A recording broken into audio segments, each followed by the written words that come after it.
madhi është ardhja Isa alayhi salatu wassalam prap në dunja. Edhe dërguar Allahu xhallahu shanu ka thënë në hadithet të mutawatir.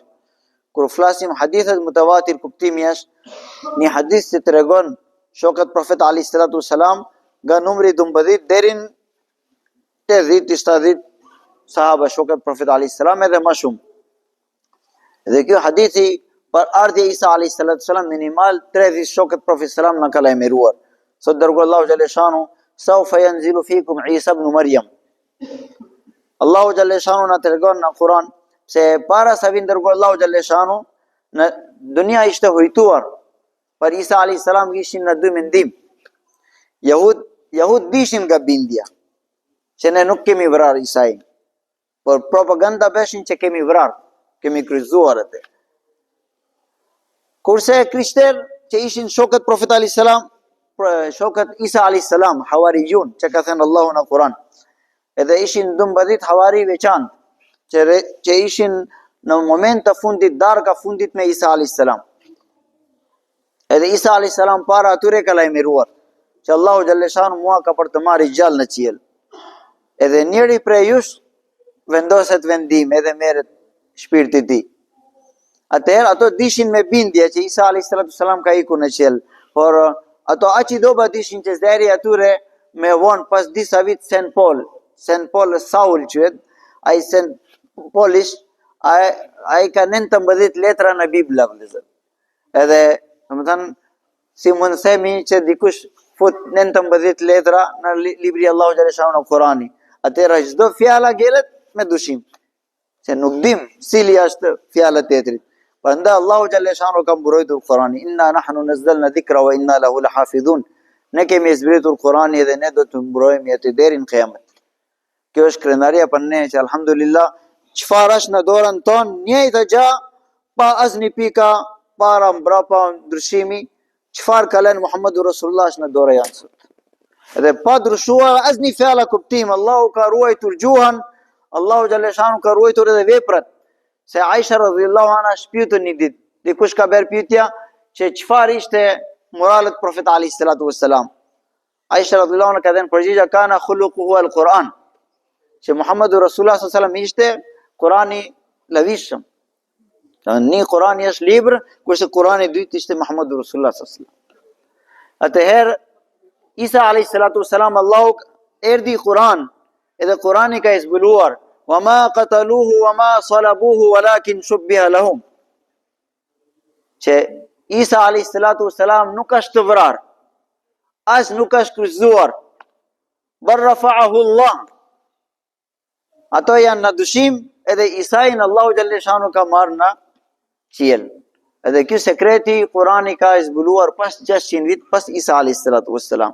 Edhe ka treguar që jehudi janë gënjeshtar, që kanë thënë që Isa alayhi salatu wassalam është të vrarë. Allahu ka marrë Isa në qiell, atëherë pyetja delte, po mirë në qiell ka ikur pa i vdekur Isa alayhi salam. Kurse Allahu ka bërë një ligj në këtë dunia. Çdo njeri që do vi këtu ka për të vdekur edhe pastaj ka për të ikur në ahiret. Çfarë është përgjigja? Dërgoi Allahu xhallahu shanu ka thënë, "Saufa yanzilu fikum Isa ibn Maryam." Shumë i shpejt ka për të ardhur Mesiush Isa alayhi salatu wassalam.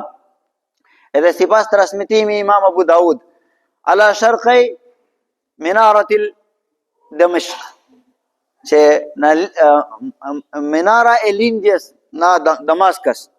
Zakonisht ne gatrojmë vëllezër që muslimanët të japin xhamia Umvi, është një xhamia i madh që ka ndërtuar Walid bin Abdul Malik. Walid bin Abdul Malik është një khalifa në vitin 90 hijreti, nga 85 deri në 91 hijret. Edhe ai ka ndërtuar xhamia që tani ishte dëmtuar para disa ditë kur ishte luftë në Siri, në kohë Asadit ka dëmtuar ato. Edhe mendojnë që në minarat e xhamin Umvi ka për të zbritur Isa alayhi salatu wassalam. Por Ibn Hajar rahimahullah dhe Badruddin Aini ka treguar që në kohë dërguar Allahu xhallahu shanu një minare ekzistonte. Dërguar Allahu xhallahu shanu kur ishte atëherë ishin atje Romak. Edhe në kohë Romak ishte fasil quhet muri që datohet rreth qytetit. Atëherë ishin kalaja edhe rreth kalaja ishte një minara. Edhe në kohë dërguar Allahu xhallahu shanu ajo minare ekzistonte. Edhe Ibn Hajar i shkron që qëllimi dërguar Allahu xhaleshano është i zbrite Isa alayhis salam në atë minare, domethënë ajo vendi, jo xhamia umbi. Atëherë Isa alayhis salam thotë dërguar Allahu xhaleshano, "Saufa yanzilu fikum Isa ibn Maryam." Ka për të zbritur Isa alayhis salam. Edhe në hadithet Muslim jepet me detaj që do të jetë atë momenti prezencë me shius Imam Mehdi. Imam Mehdi do të jetë prezent në atë xhamia kur është i zbritur Isa alayhis salam. Edhe ka ardhur dy hadith, dy transmetim, ndoshta ravi, domethënë transmetuesi hadithi Profetit alayhis salam është haruar edhe në koha namazit, që është koha namazit kindi apo koha namazit sabahu. Edhe njerëzit pas azani janë në pritje që thirret iqamet. Atë momenti do dëgjojnë një zëri si tërmet. Kur vin tërmeti vëllezër kanë një lloj zëri, edhe njerëzit si rufe ose diçka kanë një lloj zëri kur vin tërmeti. Edhe do dalin jashtë xhamia. Edhe kur do dalin jashtë xhamia do shohin që në minares duke zbritur Isa alayhis salam, duke mbështetur dy engjël. Edhe dërguar Allahu xhaleshano tregon ka veshur atë momenti Isa alayhis salam dy çarçaf të verdhë, rreth e verdhë kuptimi është. Dhe sikur është duke dalë nga dush, do pikohet pika të ujë nga Isa alayhis salam. Edhe atë momenti tek minara nuk ka shkalla. Edhe ai ka për të thënë që ma silni skallët. Mendoni vëllezër, është duke ardhur nga qiell, nuk ka nevojë skallë. Po kur sa erdhi në dunia, ai do përdor sebab të dunia. Edhe për ne është mësim këtu, që kur jemi në dunia, çfarë sebab ka rrethina tonë do të përdoremi. E di ku? Mi vëllezër, bil muhabbet, dërguar Allahu xhaleshano është në luftë Badr. Nuk ka ikur me duar të bosh. Ai çfarë kishte, mori. Edhe pastaj bëri dua, ja Allah, unë në këtë grupi i vogël që kam përgatitur në 15 vit, kam lënë para ty me shpatat i vogla, me 2-3 kali, me shtadit deve, dima ti do japësh. Edhe do të përdoremi sebab duke mbështetur tek Allahu xhaleshano. Lusë Allahu madhruar çfarë kemi folur, Allahu beftobishëm për neve, edhe na